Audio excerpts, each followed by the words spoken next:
আওয়ামী লীগ সহ রাজনীতিতে সব দলের অংশগ্রহণ চায় ব্রিটেন।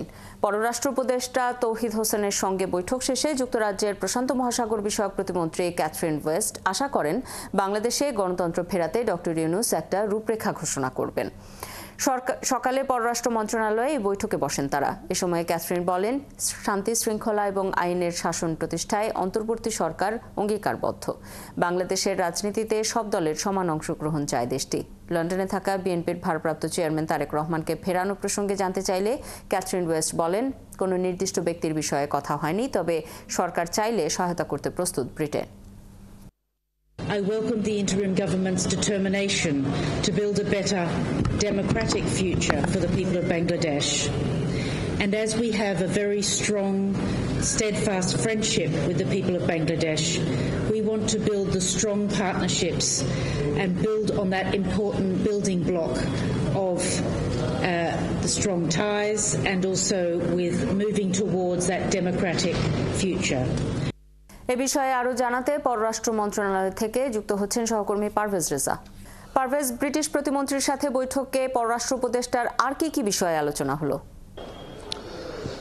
দেখুন, যে বিষয়টি আসলে আলোচনা হয়েছে, বাংলাদেশের সার্বিক রাজনৈতিক পরিস্থিতি, বর্তমান সরকারের সাথে ব্রিটেনের যে সহযোগিতামূলক সম্পর্ক এবং সামনের দিনের রাজনৈতিক প্রেক্ষাপট, এগুলো আমরা ধারণা করি যে এগুলোই আলোচনা হয়েছে। যেই বিষয়গুলো পররাষ্ট্র প্রতিমন্ত্রী এখানে বলেছেন ব্রিটেনের, যে তিনি চান যে ডক্টর মোহাম্মদ ইউনূস দ্রুতই একটি গণতান্ত্রিক রূপরেখা তিনি ঘোষণা করবেন এবং তারা সব রাজনৈতিক দলগুলোর অংশগ্রহণ রাজনীতিতে নিশ্চিত করতে চায় ব্রিটেন।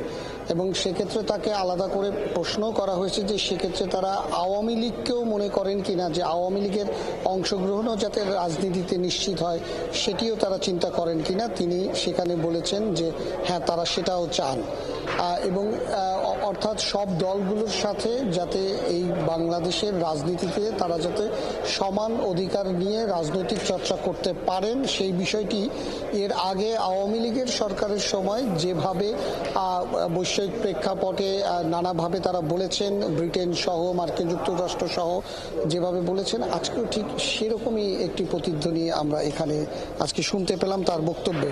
তাকে জিজ্ঞেস করা হয়েছিল যে আপনি জানেন যে তারেক রহমান দীর্ঘদিন ধরে ইংল্যান্ডে আছেন, তাকে বাংলাদেশে আসার বিষয়ে এখন ব্রিটেন সহযোগিতা করবেন কিনা। তিনি বলেছেন যে আমরা সাধারণত, পররাষ্ট্র প্রতিমন্ত্রী বলেছেন ব্রিটেনের, যে আমরা সাধারণত ব্যক্তিগত ইস্যুতে কথা বলি না, তবে এক্ষেত্রে বাংলাদেশ সরকার যদি কোনো সহযোগিতা চায় তারেক রহমানকে দেশে আসার বিষয়, তাহলে তারা তাদেরকে সহযোগিতা করবেন।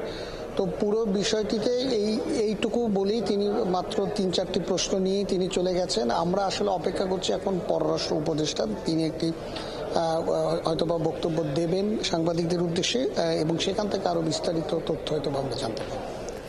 পারভেজ, খবর রাখতে থাকুন। পররাষ্ট্র উপদেষ্টা যখন কথা বলবেন তখন নিশ্চয়ই আবারও আপনার কাছে আমরা ফিরব আরো বিস্তারিত তথ্য জানার জন্য। আমাদের সাথে পররাষ্ট্র মন্ত্রণালয় থেকে যুক্ত হয়েছিলেন সহকর্মী পারভেজ রেজা।